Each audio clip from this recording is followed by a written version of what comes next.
ছাতক উপজেলা স্বাস্থ্য কমপ্লেক্সে পরিচ্ছন্নতা অভিযানের উদ্বোধন। সহযোগিতায় বেকা সুনামগঞ্জ ইউনিট ছাতক ৩ জুন।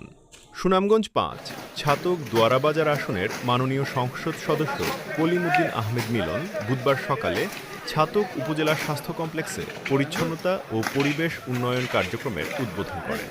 উদ্বোধনী অনুষ্ঠানে উপস্থিত ছিলেন ছাতক উপজেলা নির্বাহী কর্মকর্তা মোহাম্মদ মহিউদ্দিন, উপজেলার স্বাস্থ্য ও পরিবার পরিকল্পনা কর্মকর্তা ডাক্তার নুসরাত আরেফিন এবং ছাতক থানার অফিসার ইনচার্জ মোহাম্মদ মিজানুর রহমান। পরিচ্ছন্নতা অভিযানে সক্রিয় সহযোগিতা প্রদান করে বাংলাদেশ এক্স ক্যাডেটস অ্যাসোসিয়েশন বেকা সুনামগঞ্জ ইউনিট।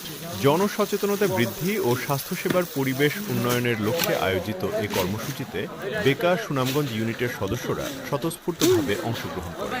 এ সময় বেকা সুনামগঞ্জ ইউনিটের পক্ষ থেকে উপস্থিত ছিলেন unit ex cadet sergeant Rasel Mahmud, সাধারণ সম্পাদক ex cadet sergeant Shafi Mohammad Badrul, উপদেষ্টা টিইও তমাল কুমার পেদ্দার, দপ্তর সম্পাদক ex cadet sergeant Pabel Avi, নির্বাহী সদস্য ex cadet corporal Imran Ahmed, বেকা পেজের admin Imran Hasan, ex cadet Yahya, সদস্য ex cadet Fahim Ahmed Rabbi, ex cadet Tamim Iqbal, ex cadet sergeant Shamiul Jubayel Ali Shuvro Abusai সহ অন্যান্য সদস্যবৃন্দ।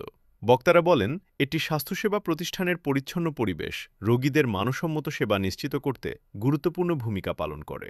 এ ধরনের সামাজিক ও স্বেচ্ছাসেবামূলক কার্যক্রমের মাধ্যমে জনসচেতনতা বৃদ্ধি এবং স্বাস্থ্যসম্মত পরিবেশ গড়ে তোলা সম্ভব। কর্মসূচি শেষে উপস্থিত অতিথিরা বেকা সুনামগঞ্জ ইউনিটের এ কার্যকে প্রশংসা করেন এবং ভবিষ্যতেও সমাজ কল্যাণমূলক কর্মকাণ্ডে সংগঠনটির সক্রিয় অংশগ্রহণ অব্যাহত থাকবে বলে আশা প্রকাশ করেন।